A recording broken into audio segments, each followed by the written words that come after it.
اعوذ باللہ من الشیطان الرجیم، بسم اللہ الرحمن الرحیم۔ السلام علیکم ورحمۃ اللہ وبرکاتہ۔ کیسے ہیں آپ سب؟ دین کی بات اور سلسلہ وظائف میں میں ہوں آمنہ اختر۔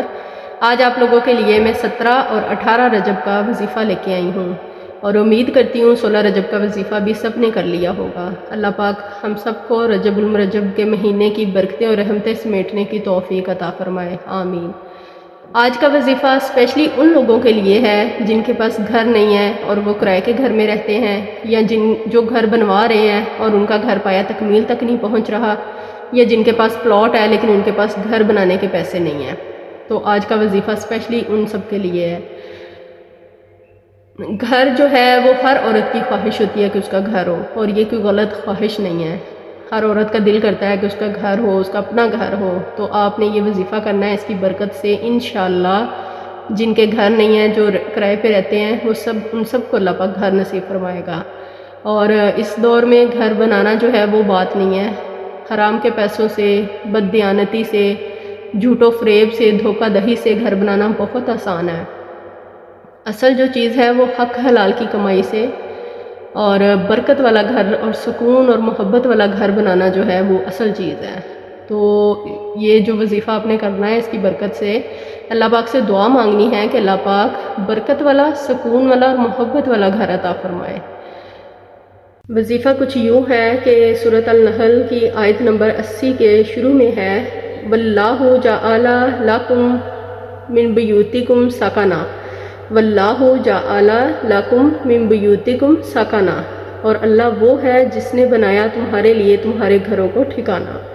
یہ آیت پڑھنے کے بعد اول و آخر 11 مرتبہ درود پاک پڑھنا ہے، اور اس کی تعداد آپ نے 2 دنوں میں مکمل کرنی ہے 70 مرتبہ۔ ہاف آپ نے 17 رجب کو پڑھنا ہے اور ہاف 18 رجب کو۔ ان 2 دنوں میں جب آپ پڑھیں گے تو اس کی تعداد 70 ہو جائے گی، ٹھیک ہے۔ اول و آخر 11 مرتبہ درود پاک، اور اس کے بعد اللہ پاک سے دعا کرنی ہے کہ اللہ پاک ہمیں خیر و برکت والا، رحمت والا، سکون والا اور محبت والا گھر نصیب فرما۔ انشاءاللہ آپ کا جو بھی رکاوٹیں ہیں گھر کی وہ ساری دور ہو جائیں گی۔ اگر آپ کا گھر بن رہا ہے، اس کی تعمیر ہو رہی ہے، تو تب آپ نے چلتے پھرتے یہ آیت پڑھنی ہے۔ اس ٹائم گنتی کی، اس ٹائم تعداد کی کوئی شرط نہیں ہے، آپ نے اس کو کھلا پڑھنا ہے، ٹھیک ہے۔ تو انشاءاللہ جو آپ کے مزدور، مستری یا کوئی بھی مطلب الیکٹریشین، پلمبر ہے وہ تنگ کر رہا ہے، تو اس کی برکت سے کوئی بھی تنگ نہیں کرے گا، اور خیر و عافیت سے آپ کا گھر بن جائے گا۔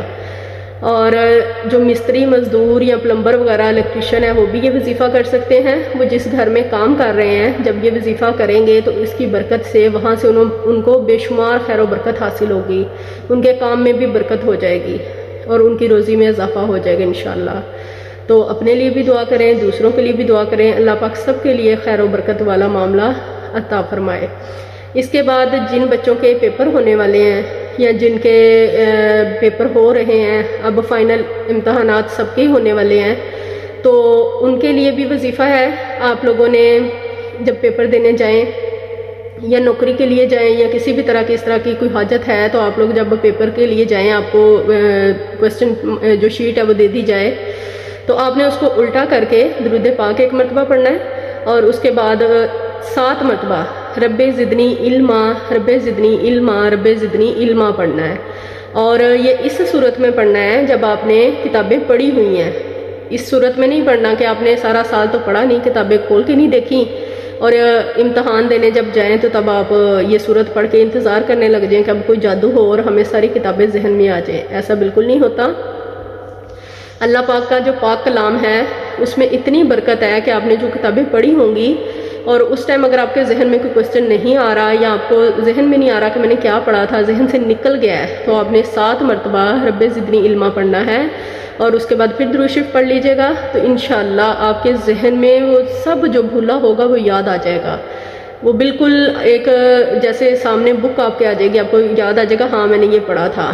تو یہ آپ نے کرنا ہے۔ تو انشاءاللہ اللہ پاک سب بچوں کو کامیابی و کامرانی نصیب فرمائے، اور جن کے گھر نہیں ہے اللہ پاک ان کو گھر نصیب فرمائے، جن کے گھر ہیں اللہ پاک اس میں خیر و برکت فرمائے، آمین ثم آمین یا رب العالمین۔ اپنا ڈھیر سارا خیال رکھیے گا اور دعاؤں میں یاد رکھیے گا۔ اللہ حافظ۔